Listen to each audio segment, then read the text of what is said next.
You're listening to For the Record with Tess Heard. I'm Tess Heard, and this is For the Record.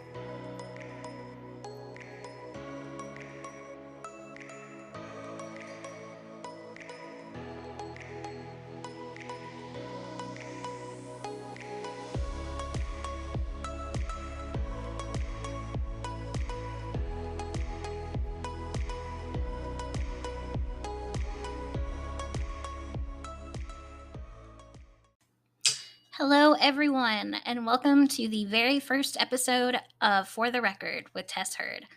I'm Tess Heard, and this is For the Record. On this episode, we are going to be diving into the case of a lifetime, in my opinion. This trial has been absolutely insane. It has been a roller coaster of lies, manipulation, deceit, running, basically everything that you could put into a true crime case has been in this case. The trial itself has been absolutely unbelievable, and I really and truly don't know exactly where to start because it is just so insane. So we will go ahead and jump into the basics of basics with this case. Letecia Stauch is being tried for the murder of her 11-year-old stepson, Gannon Stauch. She is pleading not guilty by reason of insanity. Now, I know that there's going to be a lot of opinions out there, but Letecia is crazy. That's not up for debate. She's crazy. But is she, by the legal definition, insane? I really, really don't think so.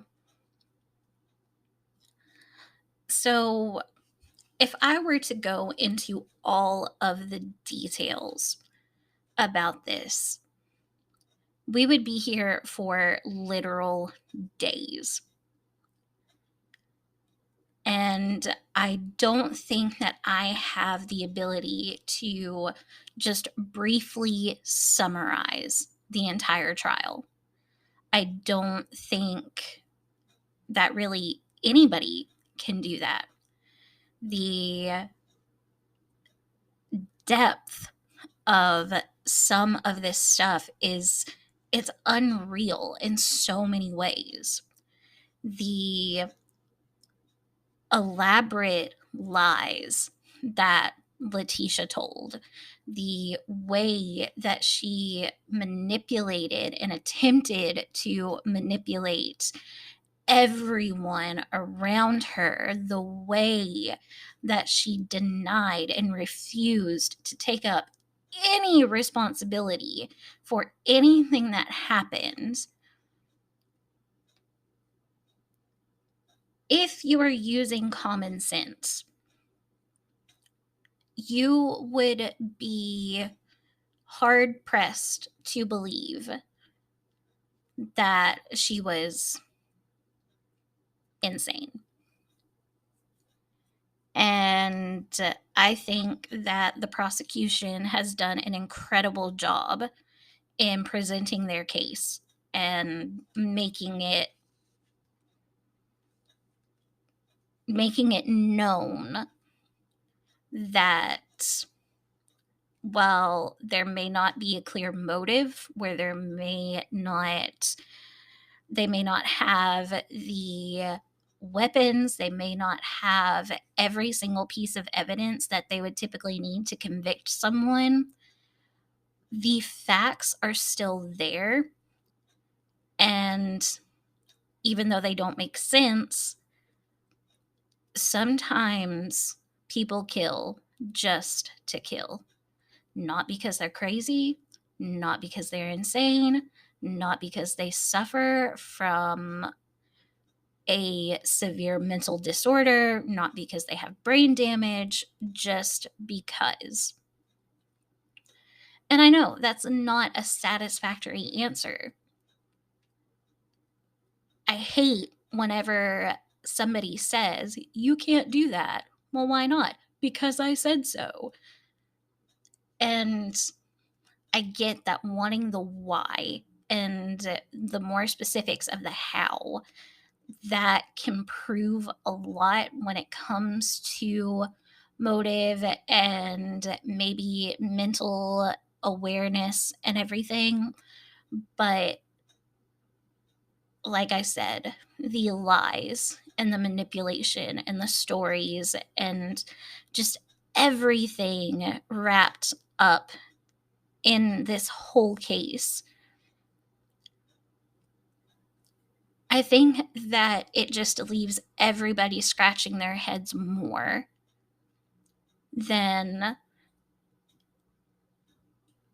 just wanting to know why she did this. So, here is a breakdown of what's happened so far. I would like to say on the day of this recording, May 5th of 2023, the jury has been dismissed to deliberate. The closing arguments have been made. The jury instructions have been given. There is a possibility that we will receive a verdict by the end of today. I'm not certain that that's going to happen. In my opinion, I think that it's a pretty clear-cut choice, but I understand that they have a certain process that they have to go through, and they are tasked with a huge decision, and they don't want to make it lightly. So I'm not necessarily expecting a verdict by the end of the day today. So, week one, Gannon's dad testified. He was on the witness stand. He was asked about Gannon. He was asked about his role in Gannon's life. He was asked about his career and being in the National Guard and his relationship with Gannon's biological mother and how he met Letecia and their relationship.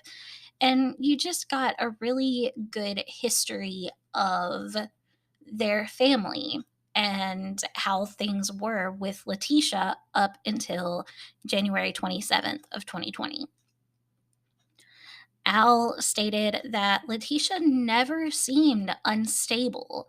She suffered from some anxiety, but who doesn't suffer from anxiety? I'm medicated because I have anxiety. So I know that it can be a difficult thing to deal with. But anxiety doesn't make you a killer. And as long as it's being somewhat controlled, whether by medication or therapy or whatever, it's not going to make you go off the deep end. So we heard from Al Stauch, Gannon's dad, and we heard from blood spatter analysis. We heard from the inspectors of the bridge where Gannon's remains were found. We heard phone calls that were recorded by detectives and the FBI between Al and Letecia. We heard a TV interview that Letecia gave a couple of days after Gannon, quote unquote, went missing. And it really just gave a lot of context to what their life was like and everything. And then it started getting into the crime scene and how the evidence of the crime scene wasn't what Letecia was saying. It was just a mess. It was a total and complete mess. Now, when I say it was a mess, the crime scene was a mess, her stories were a mess, this trial has been a mess. Literally everything has been a mess. So, in the weeks to come, we would hear testimony from I honestly can't remember now if she was a therapist or a psychiatrist. She was a mental health worker of some sort who worked at the jail where Letecia was at after she had been arrested. And she evaluated Letecia because it was her first time being in prison, because of the severity of the crime. She just wanted to make sure that Letecia was okay and that she wasn't having any mental issues or anything like that. And she reported that Letecia didn't have any sort of mental issues that would raise concern. She had some generalized anxiety, but again, anxiety isn't going to make you snap and kill someone. So that doctor would check in with her because of, like I said, because of the severity of her crime, because of it being her first time in jail. She was placed on a suicide watch, and then she would go in and have meetings with Letecia every so often just to check in on her, make sure she was doing okay, and there weren't any issues that were trying to surface. At some point, Letecia was sent to a hospital, a mental hospital, to be further evaluated. And that doctor came in and testified, and this was a psychologist. And she also said that there were no mental issues that were brought to her attention that she noticed, that she picked up on, that Letecia told her that would indicate that she had anything going on except that generalized anxiety. Both of these doctors said that, yeah, she has some antisocial behavioral or antisocial personality symptoms, and she has some narcissistic tendencies. But again, those aren't really things that would cause someone to kill someone, especially an 11-year-old child, especially if that 11-year-old child was your stepson. Can't stress that enough. So, as the trial goes on, we hear more testimony. We see more videos of some of these interactions with the therapists and psychologists. We see police interviews. We see video footage from the ride from South Carolina to Colorado and Letecia trying to escape the van. And she ended up taking a Monster energy drink and smashing one of the officers, I believe, in the head with it. she ended up causing a pretty severe injury to one of the detectives, so much so that the detective had to end up having to have surgery on her shoulder because of it. So we're seeing that Letecia, she's being accused of this, and every time that she's accused of it, she does something to put the blame on somebody else, or she tries to escape. Now, I'm going to spend a few minutes talking about some of the ways that she attempted to put the blame on other people. First and foremost,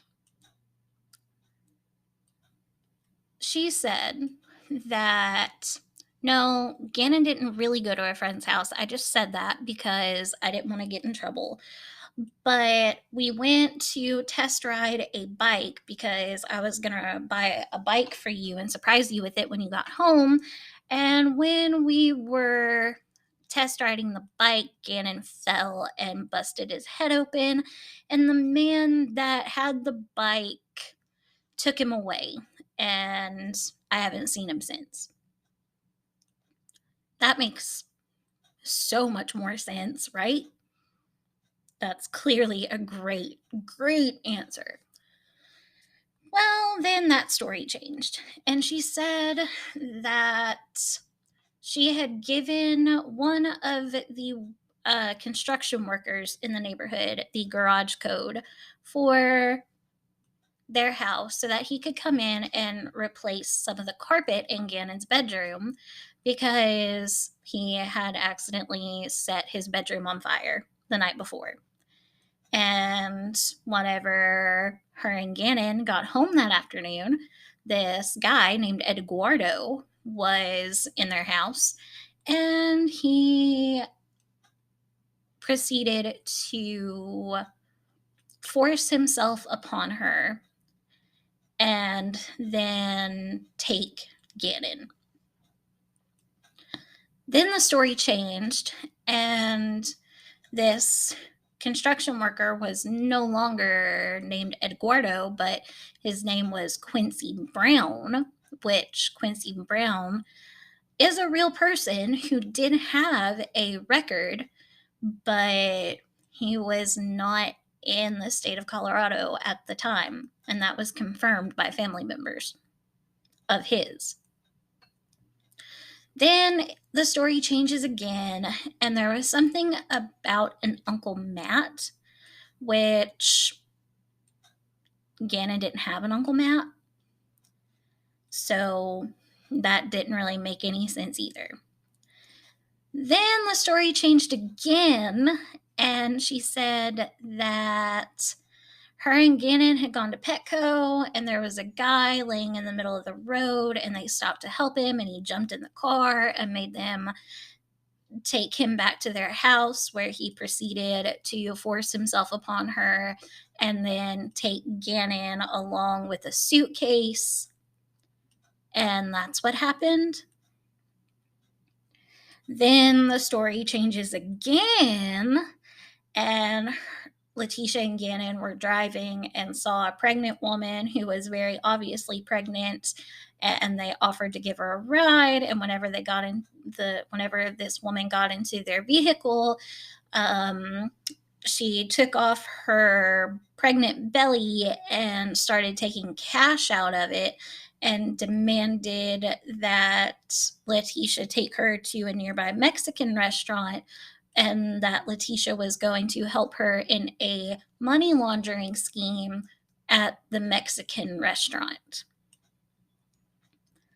I think that might be all of the stories, but I could be wrong. There could be some that I'm forgetting.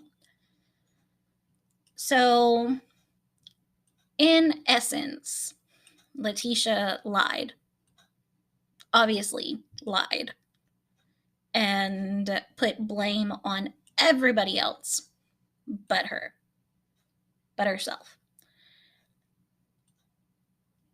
And Gannon's still missing. She's not giving any truth to indicate where he could be, who may have taken him, what really happened. And anytime she's asked, where is Gannon? What happened to Gannon? Did you do something to Gannon? She comes up with one of these stories, and then she proceeds to try to manipulate the situation to where it's all about her. How could you accuse me of hurting our child? How could you say that I would do something like this when I've worked with children for so long? How can you accuse me of doing this when I loved our child? Are you really or do you really think that I would lie about this? How could you accuse me of lying about someone forcing themselves upon me? I was hurt. I was attacked. Yes, Gannon was taken, but I was attacked. Let me say one thing, and let me make this very, very clear. If you have been attacked and you have had someone force themselves upon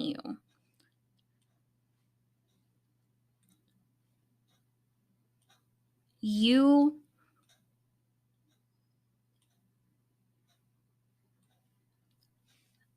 I'm failing with my words here. It was not your fault. You did not ask for it. You said no. You fought. You did what you had to do to survive. Letecia saying that someone forced themselves upon her is a mockery of what others have genuinely been through. And I am sorry that there are people out there who do stuff like that and try to use something that horrible to get sympathy and manipulate other people. It's not fair. What happened was not fair. What she did and what she said was not right.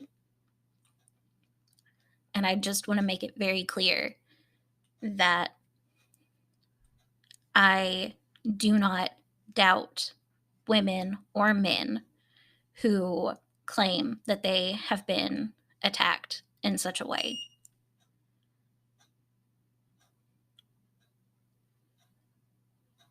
But when someone is coming up with lie after lie after lie and telling story after story after story, I can't believe that this part of the story would be true when the rest of it's not. And I hope that it does not come across that I am saying that all victims of this kind of crime should not be believed, because you should. And there's more reason as to why I don't believe her. She had the opportunity to get a rape kit done, and instead of getting the rape kit done, she fled from the hospital and just disappeared from the hospital. I also understand that in that situation, the last thing that you want to do is become even more vulnerable and let someone examine the parts of you that were violated.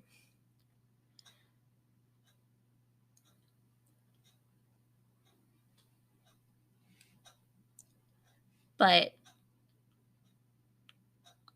I can't believe what she said to be true. And I hope that you understand that. So moving on.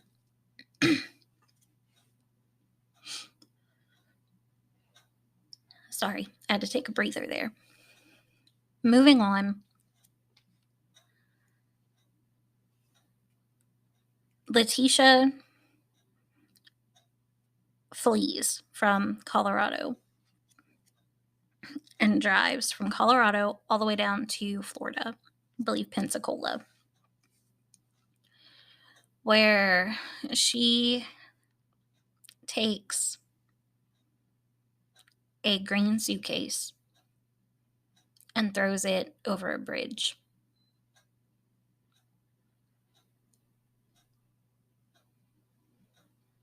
Then she goes to Myrtle Beach, South Carolina. Letecia was arrested shortly after that, still denying that she did anything to Gannon. But roughly a month later, it just so happens that the bridge that Letecia threw the suitcase off of was being inspected, which happens every 2 years. And I don't think it's coincidence that they found this suitcase when they did. When the bridge inspectors discovered the suitcase, they opened it up to see if there was anything inside of it, and if there was, what it was. And inside this suitcase were the remains of Gannon. Also in the suitcase was the bedding and the pillow that he had slept on the night before he was killed. The autopsy would reveal that Gannon had been stabbed 18 times. 18. Most of which were on his arms and his hands, indicating that he was putting up a fight.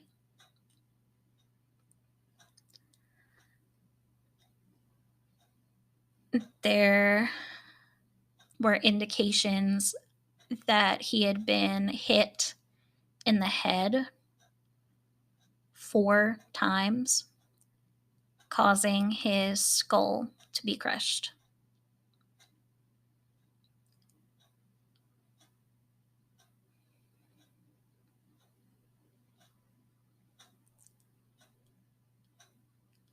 There was a bullet found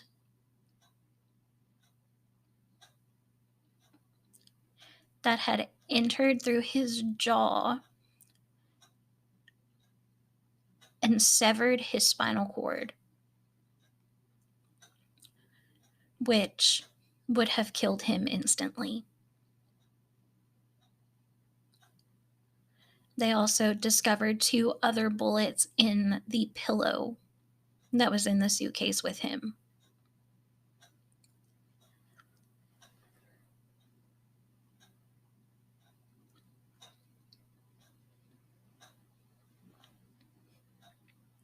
This poor child was tortured in the last moments of his life. What Letecia did to him, there is no rhyme, there is no reason, there's no excuse, there's no plea. You cannot tell me that somebody who was having a mental break, that somebody who was suffering from a psychotic episode, she had to know what she was doing. If it was a psychotic break or something,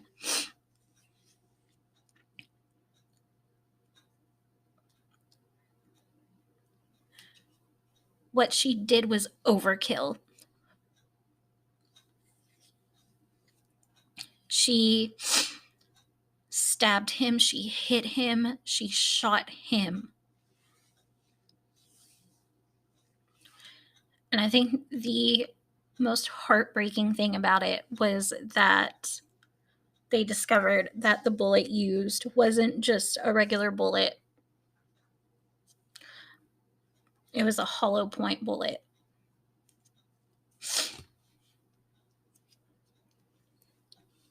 And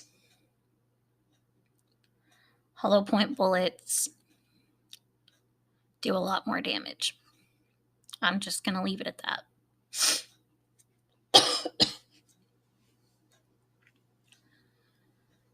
So,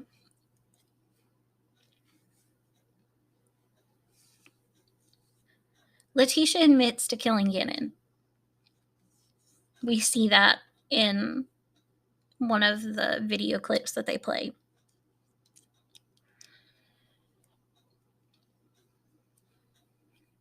But she says that it was another personality, another persona who actually killed him, not her.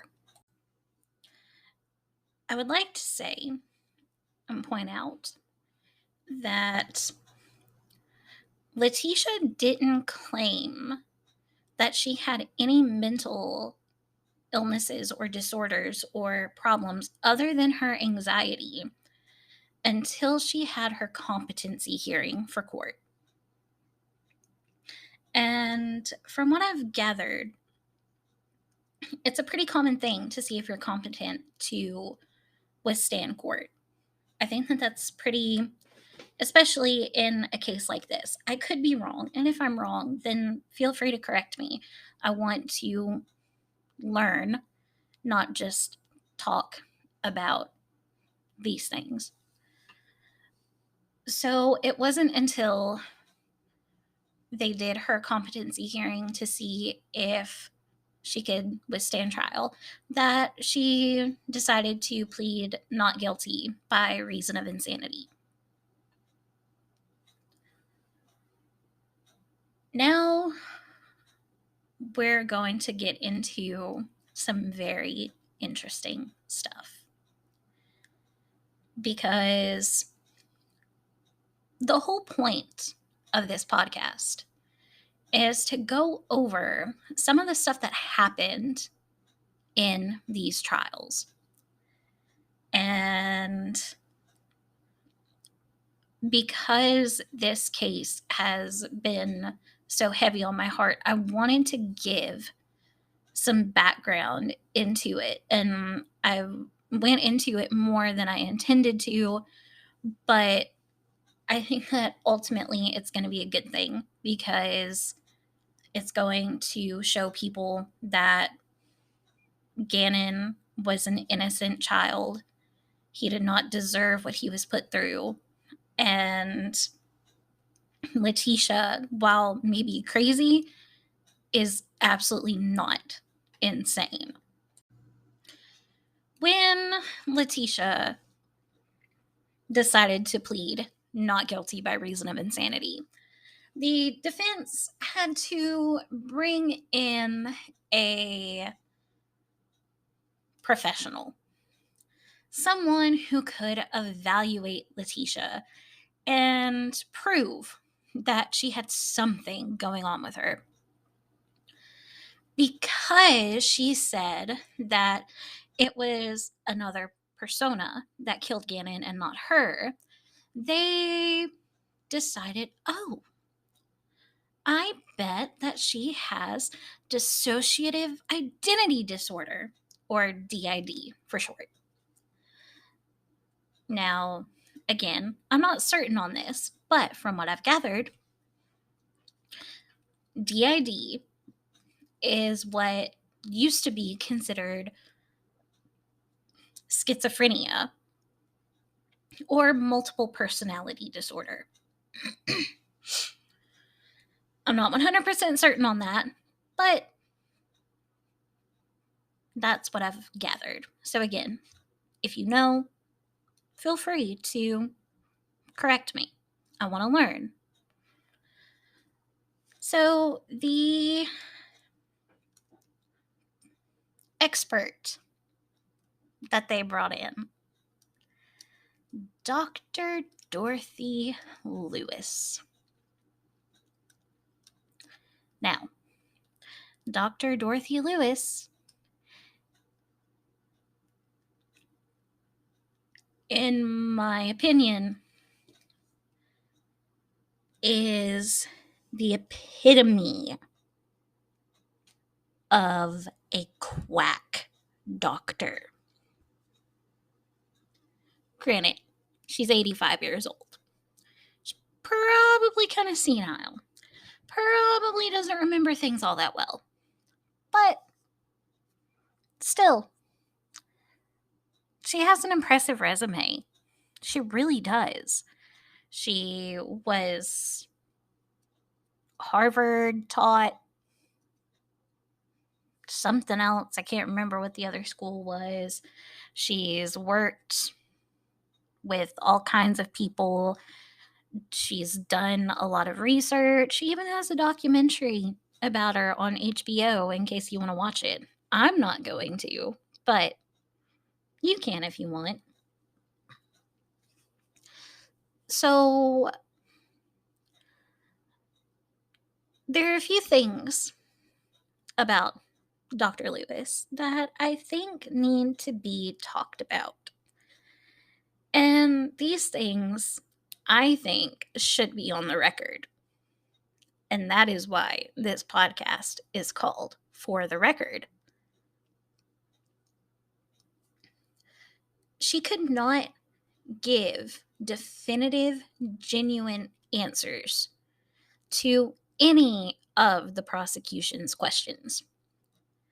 When asked if Letecia knew right from wrong, she would say, well, right and wrong is a very vague thing. No, it's not. It's right or it's wrong. Make up your mind. When prosecution would ask, wouldn't you think that deciding to put Gannon's body in a suitcase and hide him in the closet and throw a bunch of boxes over him, that she was capable of committing this crime? Dr. Lewis would be, well, I can't say. Well, I don't know. Yes, you can.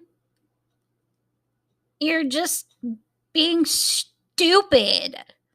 Legitimately stupid.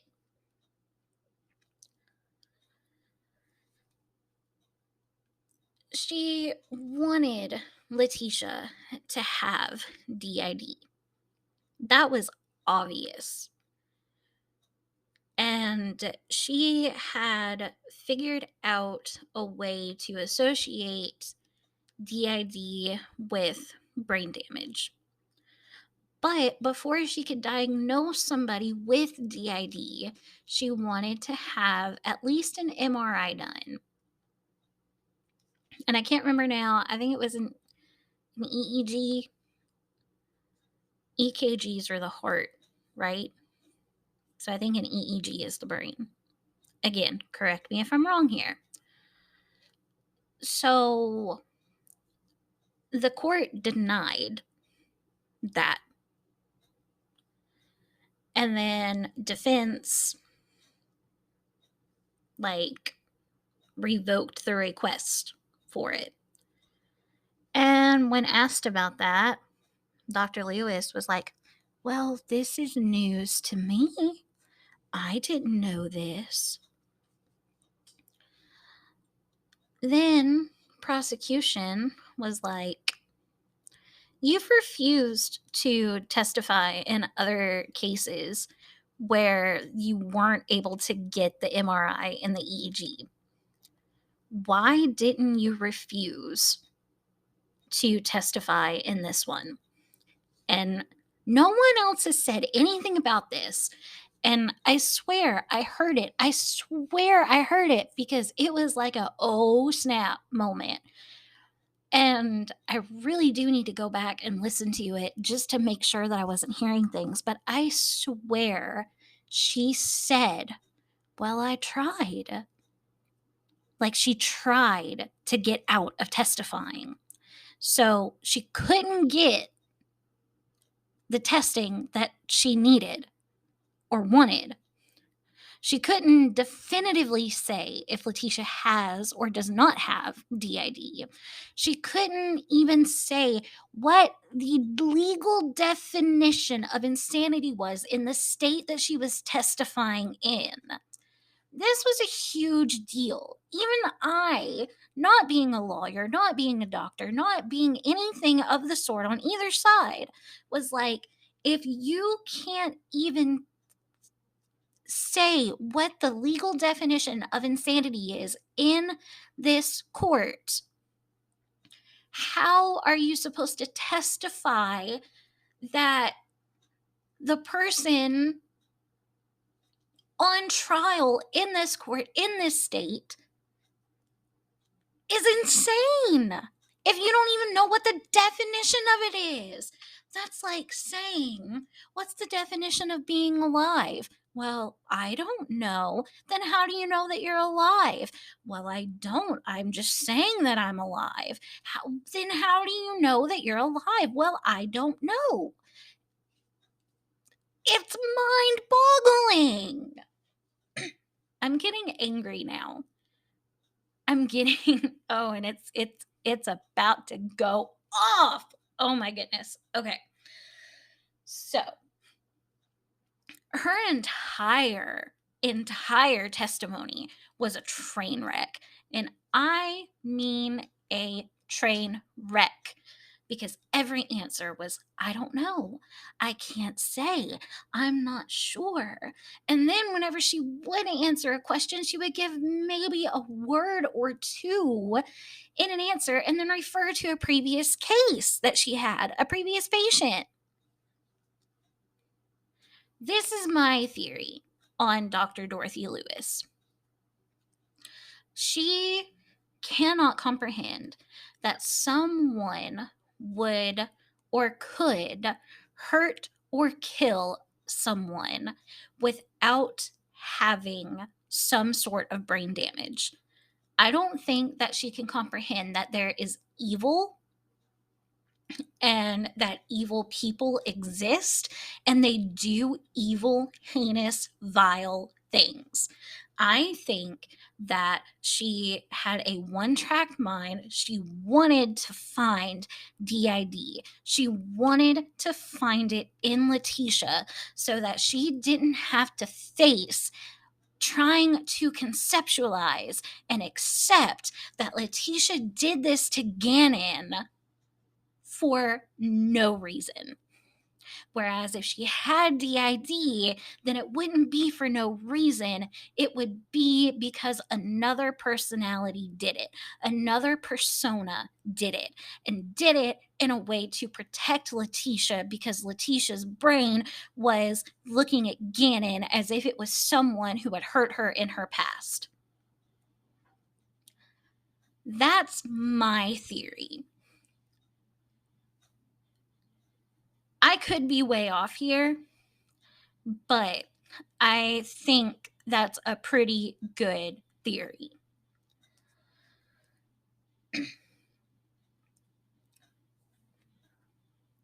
She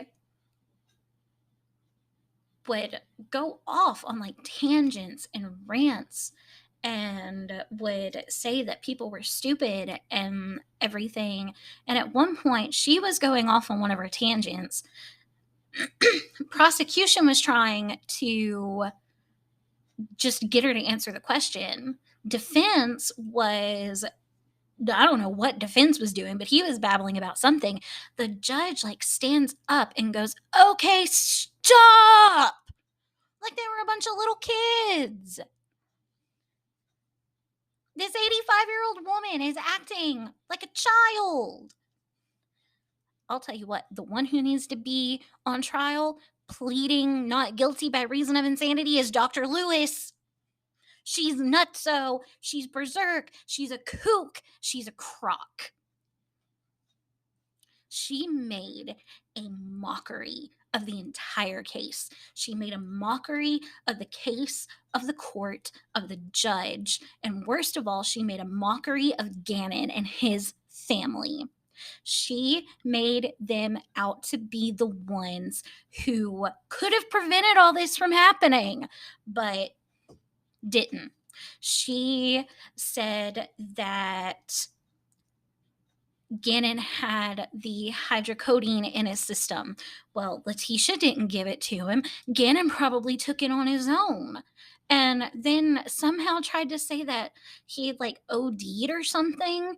I don't even remember that because I was fuming so hot over what she had said about Gannon taking the drugs and not being given, not Letecia giving them to him.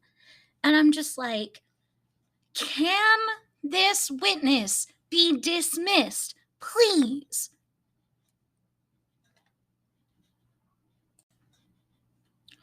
Something that I probably should have said in the beginning of talking about Dr. Lewis is that she was supposed to be there on Monday and she didn't show up.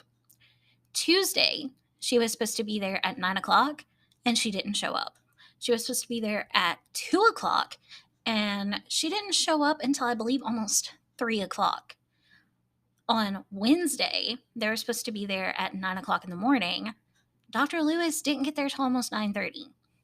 I understand that she's elderly. She also is in a wheelchair, so she has some mobility issues. I understand that. But in a setting like this, you would, or at least I would, take the time needed to prepare. If I knew that because of my health, it was going to take me a little bit longer to get somewhere, I would prepare ahead of time for that. I understand that sometimes things come up, that sometimes you have to deal with things, that sometimes the unexpected happens and you have to deal with that right then and there. But in this case, in this situation, like, okay, I have diabetic eye disease, and sometimes I can see and sometimes I can't. Simplified version right there. If I have to be somewhere knowing that I can't drive myself there if I can't see, then beforehand, I am going to make arrangements with someone who can get me to where I need to go the time that I need to be there. I plan ahead. I make sure that I am there.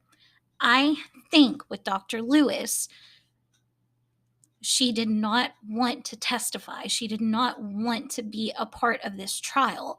But for whatever reason, she was, and she was trying with every fiber in her being to get out of it. Even whenever she didn't show up until later on Wednesday, then she was supposed to be there, not at 9 o'clock, around 9:30. She said that she had food poison and wasn't feeling very well. I guarantee you that she tried to call out of witnessing that day. I guarantee you that she felt totally fine. She just did not want to be there. This lady infuriates me so much. Oh my gosh. The rant that I went on to my husband after watching her first day, her first testimony. Oh my goodness. I needed to be in one of those rage rooms after listening to this. She's a quack. She is a complete quack. That's all I can say about it. So, after Dr. Lewis's horrible horrible, horrible testimony, the train wreck that it was. Prosecution rested their case. Today, on May 5th, 2023, final closing arguments were made, and the jury has been dismissed to deliberate.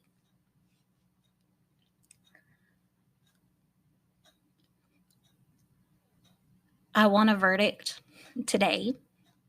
I want a verdict 7 weeks ago, but time will tell. From everything that I've seen, the jury seems to be leaning towards guilty. The good thing about all of this is that even if they find her not guilty by reason of insanity, she's still going to be in a mental institution.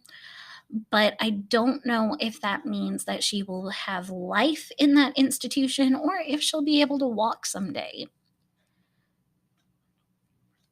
Regardless, she does not need to go to a mental institution. She needs to go behind bars.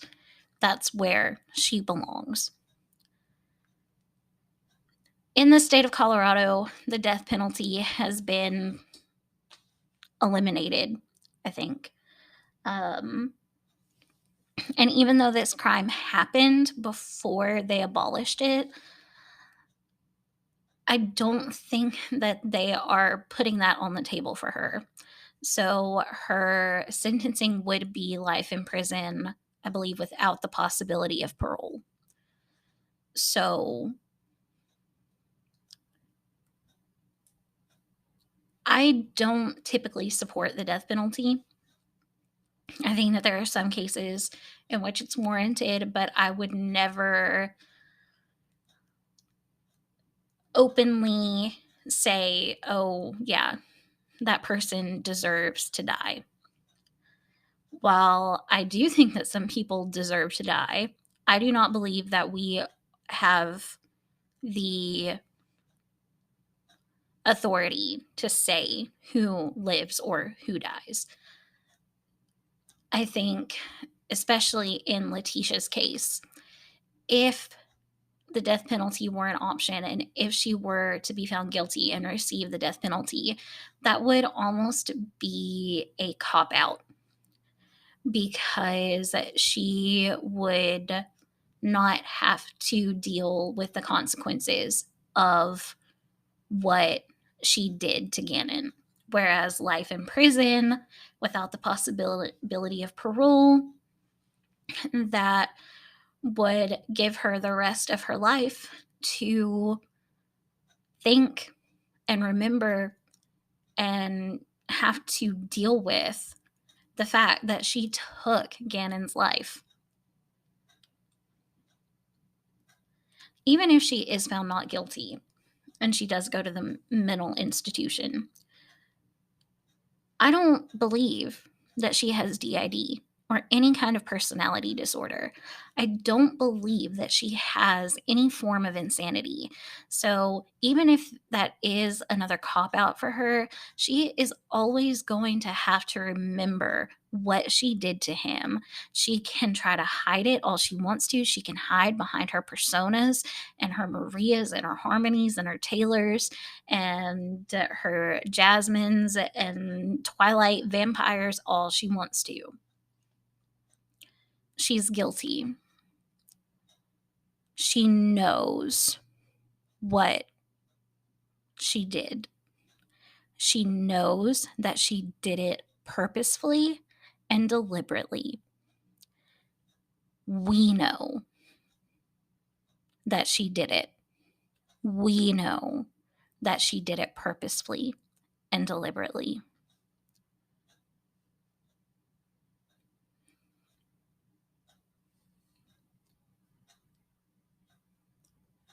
That's going to wrap up this episode of For the Record with Tess Heard. If the jury comes back with a verdict tonight, I will add that to this episode. If not, then I will be doing a surprise episode at the announcement of the verdict and let you guys know what's happened. I want to thank you all for listening. Thank you all for putting up with my ranting and rambling. And I really hope that you decide to come back and give another listen next week. I don't know what the trial will be yet, but I promise it'll be something good. Can't wait to see you then. Thank you for listening to For the Record with Tess Heard. I hope you decide to come back and give us another listen next week.